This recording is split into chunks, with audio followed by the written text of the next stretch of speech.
Good Wednesday morning, friends. It was over 2 weeks ago now, on a Saturday evening, when peaceful protests during the day in Nashville turned into violent looting and destruction downtown.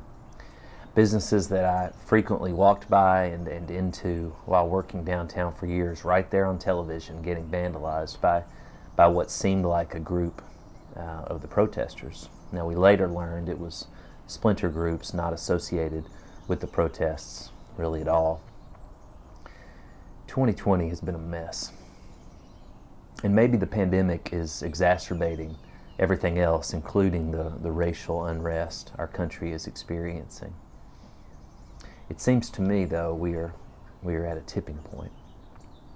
Friends, Black Lives Matter. And yes, all lives matter. That is true. But when we say all lives matter, let's at least say even Black lives. To say all lives matter as a response to Black Lives Matter is harmful.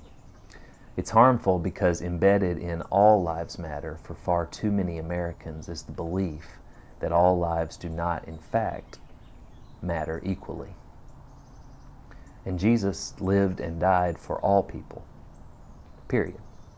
Not for any one more than any other. I'm coming to realize how many advantages I have had because of the color of my skin. I just have. It's how the world is. I did not cause it, but I can either perpetuate it or help tear it down. I would rather help tear it down. So I'm being educated. I'm listening.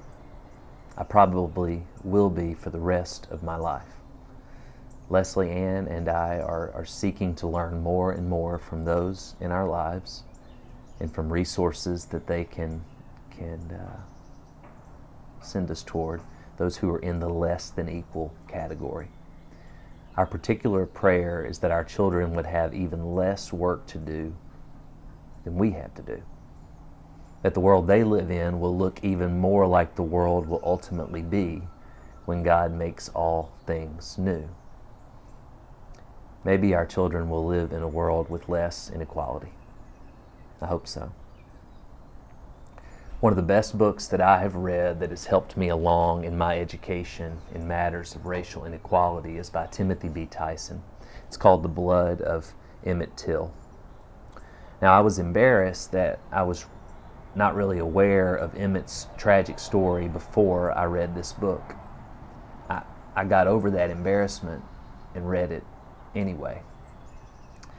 Tyson does an incredible job, in my opinion, of telling Emmett's story, as well as telling the story of the national context during this time in our country's history.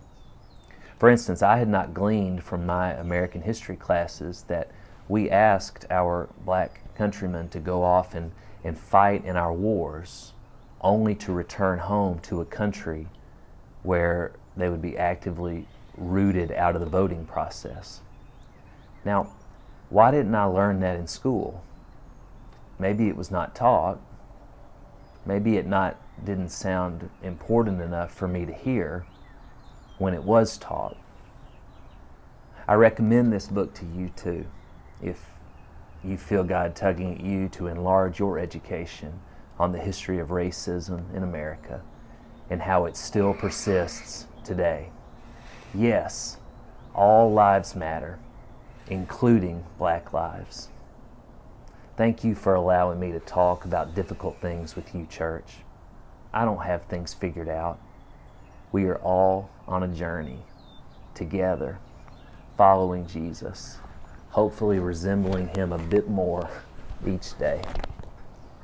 You are loved, you are sent, and you are never alone. Grace and peace, church family.